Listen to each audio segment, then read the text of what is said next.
बशार अल Asad, Syria के वक्ती president, 2000 में अपने वलीद हफीज अल असद की वफात के बाद प्रेसिडेंट बने।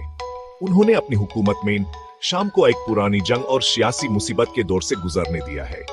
उनकी हुकूमत का सफर एक लंबे और मुश्किल रास्ते का है, जो 2011 में शुरू होने वाली सीरिया की जंग आजादी के साथ और भी इंतहाई तनाव से भरा गया। बशार अल असद, जो कि एक डॉक्टर थे, अपनी हुकूमत में शुरू में कुछ रिफॉर्म की बात करते थे, लेकिन जल्दी ही उन्होंने ऑपोजिशन और प्रोटेस्टर्स का सामना किया जब 2011 में उनकी गवर्नमेंट के खिलाफ प्रोटेस्ट शुरू हुए। उन प्रोटेस्ट्स का असल सबब पॉलिटिकल और इकोनॉमिक रिफॉर्म्स की कमी थी। 2011 में बशार की गवर्नमेंट ने हर तारीख से इन प्रोटेस्ट्स का मुकाबला किया, जिसके नतीजे में जंग आजादी शुरू हो गई, जो अब तक 13 साल से ज्यादा चली आ रही है।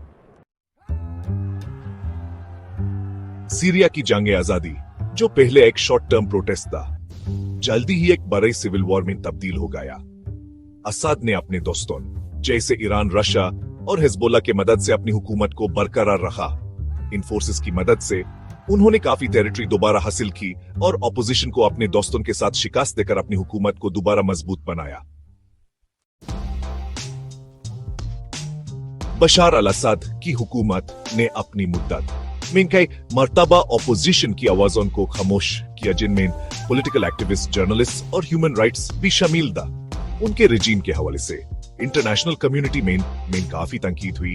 यूनाइटेड नेशंस और डिफरेंट ह्यूमन राइट्स ऑर्गेनाइजेशंस ने उनकी हुकूमत पर हार्श क्रिटिसिज्म किया, खास तौर पर केमिकल वेपन्स का इस्तेमाल करने और सिविलियन टारगेट्स को अटैक करने के हवाले से।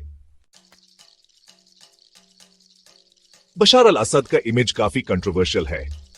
उनको कुछ लोग एक स्ट्रॉन्ग लीडर समझते हैं, जो अपनी मुल्क की ताकत और सॉवरेंटी को बचाने के लिए जंग कर रहे हैं, जबकि दूसरे उनको एक डिक्टेटर समझते हैं, जो अपनी हुकूमत को चलाने के लिए इंसानी हकूक की उल्लंघन करते हैं। आज के दिन में बशार अल असद की हुकूमत काफी टेरिटरी पे अपना कंट्रोल वापिस ला चुकी है, लेकिन शाम अब भी ऐसे स्टेट है जहां सिविल वॉर के असरात और ह्यूमैनिटेरियन क्राइसिस अब भी दिखाई देते हैं। उनकी हुकूमत का फ्यूचर अनसर्टन है, लेकिन उन्होंने अपने ओपोनेंट्स और इंटरनेशनल प्रेशर के बावजूद अपनी पोजीशन को मजबूत बनाए रखा है। बशार अल असद की हुकूमत का सफर सीरिया की हिस्ट्री में एक अहम और तनाव भरा चैप्टर है। उनकी लीडरशिप ने शाम को एक लंबे वक्त तक जंग और तबाही का सामना करवाया है, लेकिन उनकी पॉलिटिकल सर्वाइवल भी एक ऐसा एस्पेक्ट है जिसे पॉलिटिकल एक्सपर्ट्स और हिस्टोरियंस हमेशा डिबेट करेंगे।